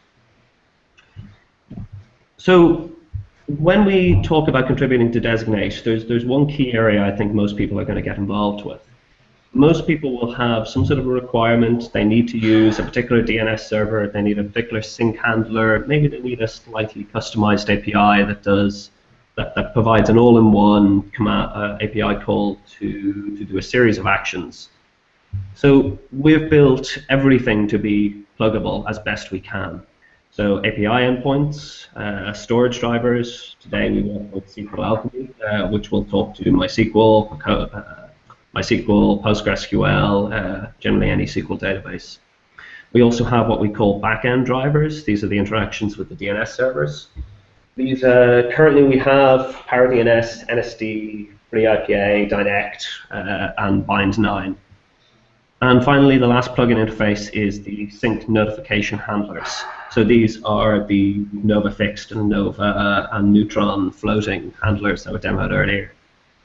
If you're running something like private cloud, these can be really interesting, that you can enforce your workflow to be automatically handled by writing a couple of lines of code. And the handlers demoed earlier, I think they total about 50 lines, 60 lines of code, so it really is simple to get those up and running.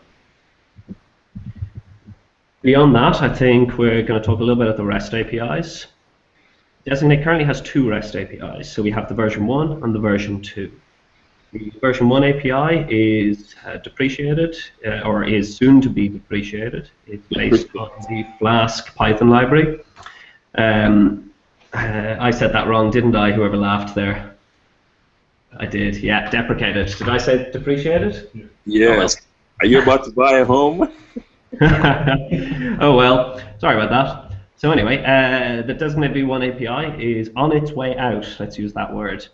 Is on its way out, and it's soon to be replaced by the in-progress version 2 API.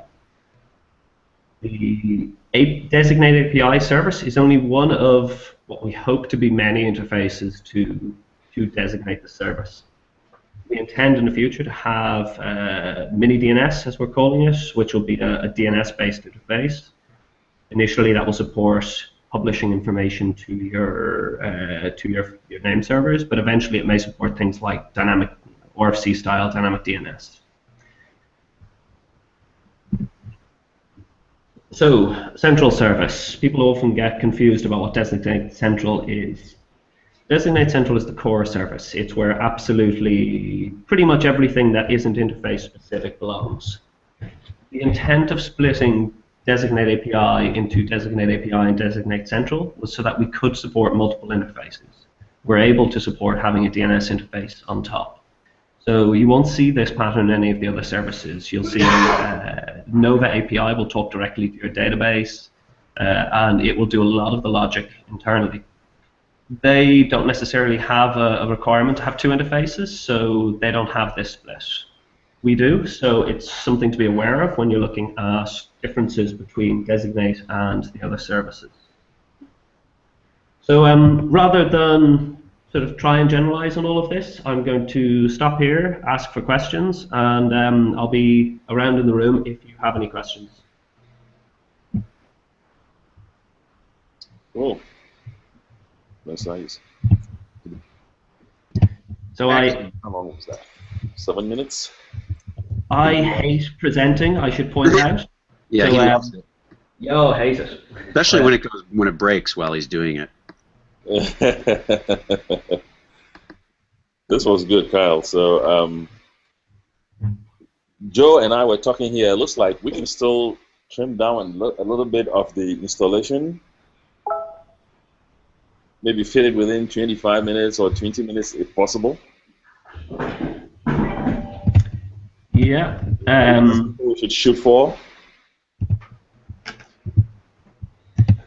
Because, go ahead.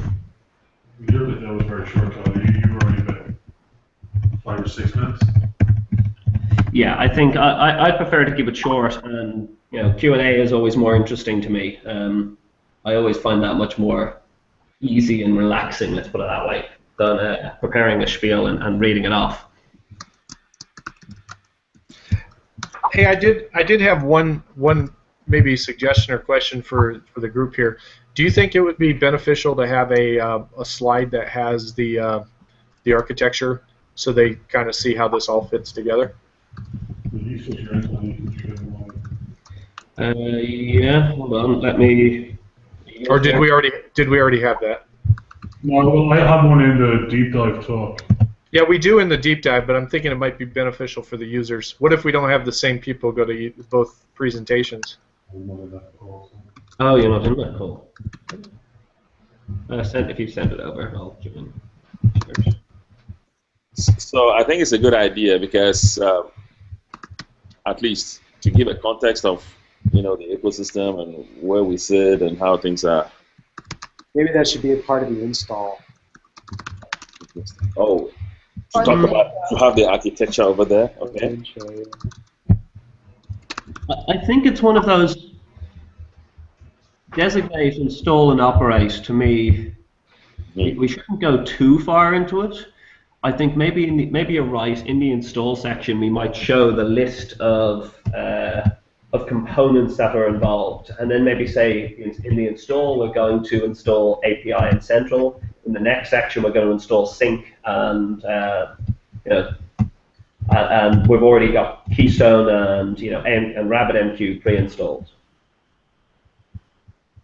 Okay. So very high level, as relevant to this particular workshop. Or we take a little bit of, Kyle, you speak up front and speak at the end, and we take a little bit of the contribution section, specifically when around the part where you talked about the core components. Just because almost like the users need an intro to what is Designate Central, what is Designate API, what is Designate Sync, before they see our stuff. Or do you think that's not that important? If not, then we keep it like this. So I think if we're going to show, let's say, the slide I'm sharing right now, or a slightly modified version of it, if we could change that slide up a bit to have all the pre-installed stuff in one place, have the stuff that Emmanuel is going to install in the neck, highlighted with a different background color or a different color, and then the next stuff that we're going to show in the sync demonstration in, a third box, if you get me, still all wired up and so on. I think it'd be very easy to be able to say at the very beginning, these are the services we're going to install and demonstrate now. Next up, we're going to do the sync. Next up, we're going to do, there's the pre-installed, there's the install stuff, and then there's the sync service where we add the extra one in there. I can knock them together like that very, very quickly. I don't think for this audience they're going to need that explanation. I think I don't think this audience is, at least not the way we've described the workshop. I don't think it's meant to be us deep dive into the code. I think it's meant to be us showing this is how you're going to get this up and running so you can actually use it, and here are some of the cool things you can do. Yeah, I think if people are interested in how the system itself works and what's behind it, they'll have been at the talk earlier on that day. Okay, fair enough. We should have run through it, hopefully. So what's the recommendation, Kyle? You're saying don't mess with this slide, or no, just for a bit? I think we should add something similar to this slide to the very, towards the very beginning, so that it might, and it would be rearranged so that things line up nicely, but it would be rearranged so that the the pre-installed stuff is, all the way to the left. The stuff Emmanuel is going to work through is in the center, and then the sync stuff is on the right. And you'll be able to show that this stuff is pre-installed, this stuff is what we're going to install, and this is what we're going to install in the next section. And I think that shows an overall, here's how things connect up, without getting too detailed into what they are and why they exist, if that makes any sense. Yes, so essentially you're saying just color code is the components sort of as far as. Sorry, go ahead. I think it's a good idea. So it gives some context, but we don't spend too much time on it since that's not the main goal of the session. We might do this two separate slides with just color code what we're installing in this particular section. I can knock something like that together this evening, so you guys can give feedback today and tomorrow. Okay, so Graham, you say you want to take a stab at. Yeah, it'll take me a couple of minutes. Okay. Cool. Thanks, Graham. No problem.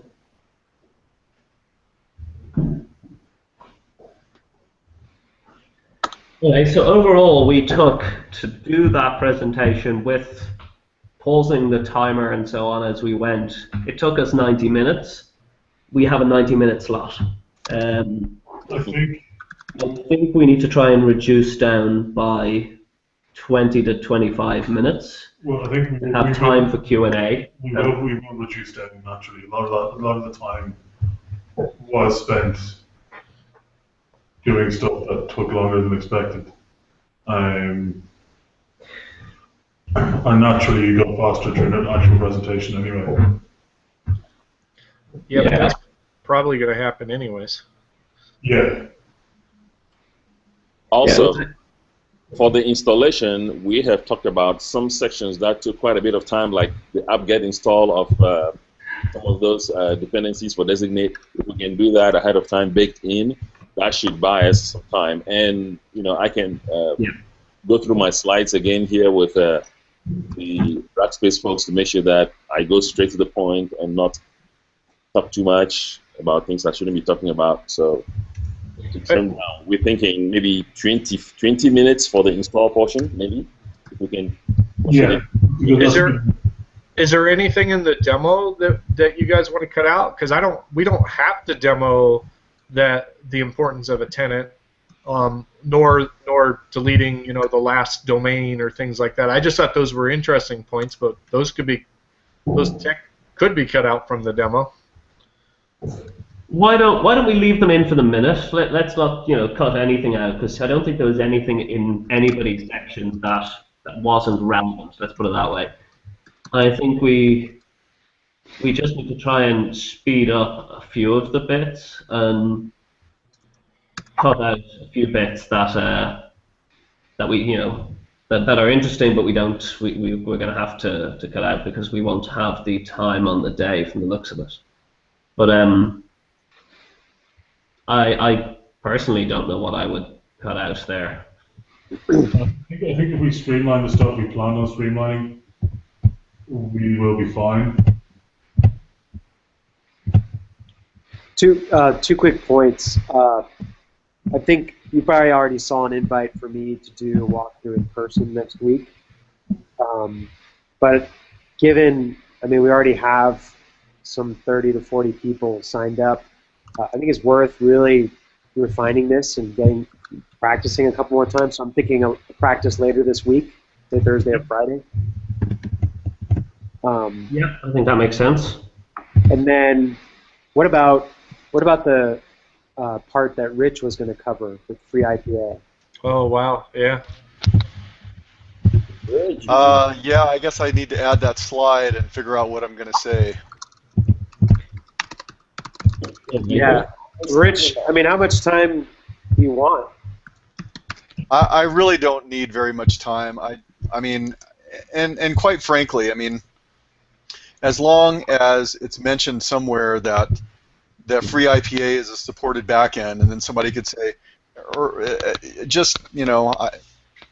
as long as I have some opportunity to say, I'm from Red Hat, we have this identity and DNS management system, free IPA, and it's integrated with Designate, and if you want more information, please come talk to me.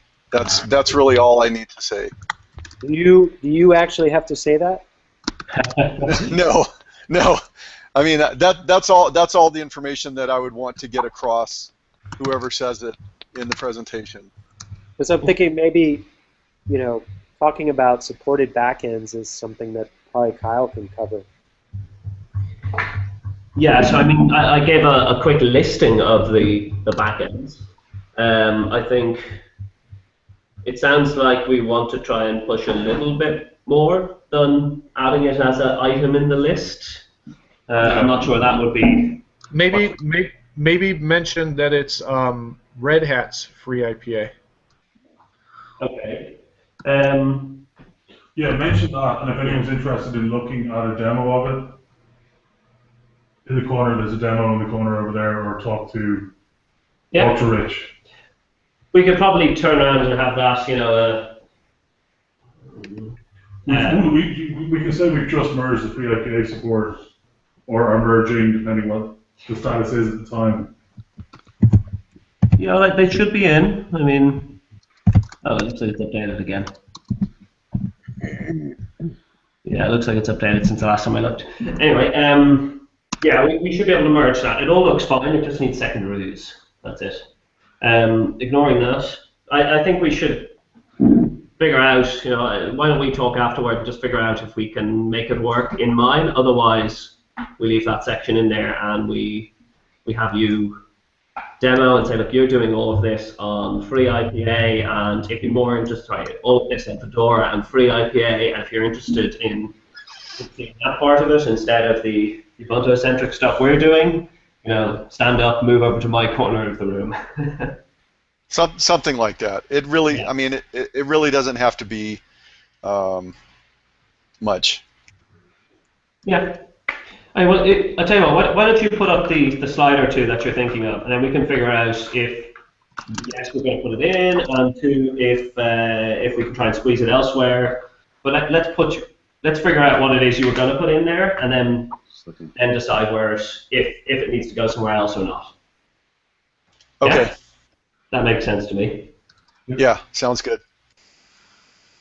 But that does leave us with another, let's say, 5 to 10 minutes.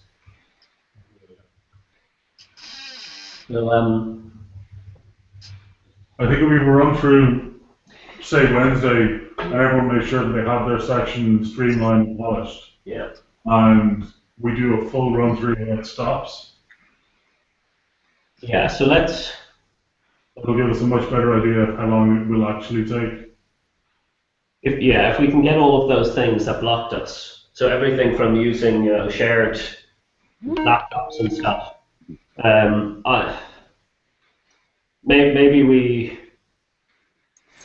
maybe for each series of steps, somebody can write the script that would do exactly what they're about to do. So Emmanuel, you could just script out the whole installment, the whole series of commands you were going to issue, and that way, Ron can test out his bit by running yours first, and it will leave him on a fresh VM, and it will leave him in exactly the right place as he would be when he's about to start the presentation, when he starts his part of the presentation, and that would probably reduce some of the friction and some of the time. Okay, so that we can use different VMs if we want to, rather than using the same VM. Well, I just mean for before the presentation. So, for practicing, for running through it again and trying to make sure there's no stops in there, so that we're definitely figuring out exactly how long things are going to take. If I understood right, you're saying to basically create a VM that has completed the install of Designate according to the walkthrough that Emmanuel has, and then send that over to Ron so that he has the appropriate starting place. Yeah, guys, hey, this is Ron. I can go ahead and create that VM. I apologize. Like I said, I was working beyond the last minute this morning trying to get the Nova fixed handler working, so that was my fault. So I can have the VM in that state for our next presentation, so I'm not fumbling through what I fumbled through. I think that'll add a huge amount of time to us anyway. No, I think that was about 5 minutes or something. Not even, the main thing is just people having if we have it so we do a full run through without stops, we'll get a much better idea in time. And I honestly think as soon as we've slimmed down the bits we've identified already, we'll be okay on time. All right. So, Joe, when did you suggest doing the next run through again? I missed the date you up. I was thinking Thursday. Oh boy. So here's my problem is at some point I gotta put this in front of some department that's got to look at this and say everything's okay for this coming week. I don't know if I can do it like next week. I think I have to probably do it before the end of this week. Wait, so you're not allowed to make changes once you do? I've never done this before. I can't really say. All I know is I was told I have to send it through a team to approve. Okay, because I would imagine that the spirit and the heart of the content won't change that much, right? Yeah, I would agree with you. Let me talk to my manager today, and then I'll find out when they need it and what they need, and if we do have changes at the last minute, if that's going to be a problem. I don't think it will be. I'm with you. In fact, I don't understand why I have to send it through them at all, but it is what it is. Are you saying you want to do it sooner? I mean, Well, just I'm suggesting we replace the IRC meeting this week with a run through. sounds Yeah. good. So that leaves it Wednesday, usual time. Yeah. Okay. And if we aim to this time actually have time for me and Ron as well to run through our Yeah. talk. Okay. That's a good idea, Grant. Almost done. Well, Graham, weren't we going to run through it today, or are we thinking that we? Are people okay to stay around? I'm okay to stay. I'm okay if we don't, because I don't even know what slides I'm doing. I saw your message over in the chat, but I haven't looked at it yet to see what slides I'm even presenting. Well, do you want to sync with me tomorrow, and then so we have an idea for Wednesday? Yeah, you and I do it tomorrow, and then we'll do it with everybody on Wednesday. Okay, sounds good. So nobody has to sit and watch that pain today. Wednesday. Okay, so I guess I'll go ahead and schedule time on Wednesday for us to do it. I guess we're going to need, though, a full, probably almost 2.5 hours. Yeah, that's it. Are you guys okay if I started a little early, like 11 o'clock? Let me. 11. That would be 11. I'm sorry. Which time zone? Sorry, so Central Daylight Time, which is what's our usual starting time? 1700 UTC? Yeah. This is 1 hour earlier, yes. Yeah, just so 1 hour 1600 earlier. UTC. Oh, that's fine. Yes, that works. Yep. I'm just, I mean, because we could start at 17. I'm just thinking of you guys having to stay extra late. No, an hour earlier is fine. Yeah, Okay. no, I think that's fine. Any earlier, and I might not be able to make it. An hour earlier than that again, and I might not be able to make it, depending on whether we have problems or not. Okay. Does anybody else have changes they need to make to the image? Because I've got some stuff I've got to do. I'm going to make sure that the Nova and Neutron configs are in the image and test it out. Yes. Yeah, so I've got a couple of changes from just working through the demo today. Nothing that would conflict with you updating configs and so on. It wasn't anything OpenStack specific, really. Okay. And when are we taking a snapshot of this?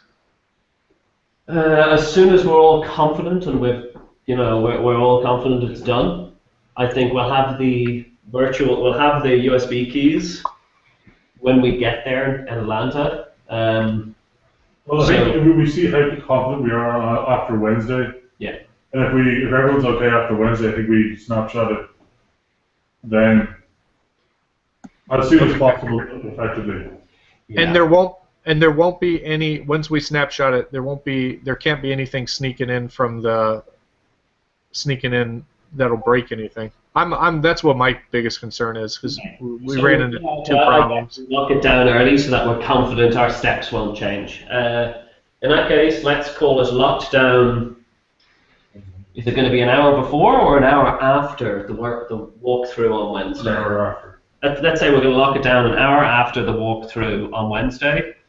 After that, we won't be taking any more changes, and we all just, if there's something missing from it, we'll have to just add it to our series of steps for the walkthrough. Does that sound fair? Yep. Okay. Sounds good. And so then once we've done that, we can build the image. We can upload that, and we can all actually test the same image rather than each of us individually building at that point, because it should be locked down. We can also, if we can find a way of getting information onto the sessions, especially to get people down in advance. It will only be locked down if we're pre-installing Designate. If we're not pre-installing Designate, somebody could still mess this up on us. Well, no, we can cache the version of Designate at that point in time. Yeah, I mean, the copy of Designate will be cloned into it already. So Yeah. unless it doesn't get pulled, they're not going to get a different version of it. We might just get rid of the Git remote to avoid that. So and its dependencies too. Yeah, and its dependencies, yeah. Yes, and so the dependencies were going to be installed, were going to be part of the bake-in. Yeah. Yeah. So once we do that, then, you know, when we freeze it, it's frozen with its dependencies as well. Yeah. Yeah. Okay. Who's going to actually lock it down? In my mind, meaning store it somewhere to where it can be downloaded. We can handle that. We'll build the image and we'll, that's Kiall, by the way, we'll upload it to, I don't know, HP Cloud's storage or something, and it'll be available to download for you guys. And then from there, it'll be on the image, it'll be on the USB key once we actually go to hand those out, so people shouldn't need to touch that. But just for us to be able to get to it. We can also publish the link in advance if people want to download it. Yeah. Okay. And at least a couple other people will run all the way through everything to make sure everything's working. Yeah. Yes, I think that would make sense. I'll volunteer to be one of those people, since I have a vested interest in the demo going well. I think we all have a vested interest in the demo going well. That's right. No, in fairness, you know, I can't have you guys showing me up from last year. If it works, we've failed as far as I'm concerned. Hey, I have been there sabotaging you guys. Nice to know. I have one recommendation, and that is I think that on Wednesday, when we all get together, Graham and Ron should go first with their presentation, and then we do the workshop afterwards. Yeah, I think that makes sense. Do you guys? I guess you know, Graham. I'm a little concerned now. What if there are changes to ours that people want to make? Wednesday's getting awfully close. It's your presentation, so you can feel free to tell us to piss off if we want you to make changes. I can't see there being any changes. There is a link there if people want to have a look in advance and suggest any changes. Okay. If you want to paste the link into the chat there, if people want to have a look in advance. I mean, you guys don't have any like a VM or any code that we're not, be locked down, so. we're not going to do any demos as far as I know during the presentation, right, Graham? No, I just have no intention of demoing. We have 40 minutes. We're going to talk. Yeah.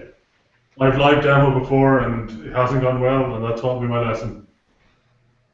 Cool. All right. Well, I guess you guys will lead us off on Wednesday. So. Yep. Okay, cool. So, Emmanuel, I've got a list of changes here that I'm going to put together in the next hour or two for the VM. The ones I had was remove DNS mask. So we can do everything as the super user, so a MySQL config for the vagrant user, the logging issue, and drop Vim in. If there was any I missed, feel free to send them to me. Wow, it looks like you took everything, and I'm happy you did. Okay, no problem. It will only take 15 minutes to do those, but if you have any other ones that you think are needed, that I've missed or something like that, feel free to forward them on to me. Yeah, Kyle, can you go ahead and just put out there on the chat when you're done, so I just want to run through a demo real quick after our changes are in. Yeah, no problem. Thank you. So, Kyle, did you mention the prerequisites for Designate installation? Baking that in? No, I didn't. That would be step number 4 on the wiki. So this is where we do apt-get, build-dep, Python, LMXL, and then pip install requirements and test requirements, and then Python setup. Okay, so we'll install the LXML stuff and the requirements into the image. Exactly. That took time. Yeah. So that means that during the presentation, when you tell it to do pip install requirements, it'll be instant like it was when you did the client. So you can still. I'll just mention, to them that this is what you would have done here, but we did it for you. It's in the email. Okay, so I'll drop that into the series of commands as well. Cool. So one thing is you don't have to put that in like you were talking about earlier. Yeah. Installing the requirements and everything. Yeah, but that's why we were saying we're going to bake it in the image. And so even if the network's not there, it's...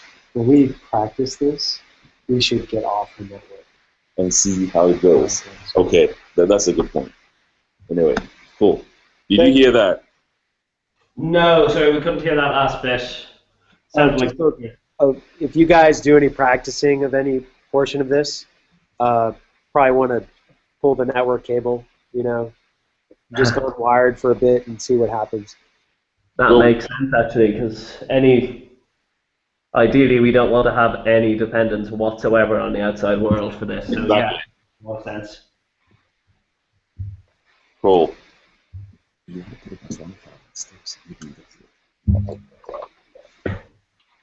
All right. Hey guys, I have to roll on to another meeting, but I'm guessing we're pretty much done here, right? I think so. Yeah, I think so. Cool. I just captured a couple of quick notes. Just want to make sure that it's clear. Graham, I think you said you were going to rework the architecture slide to give some context to users.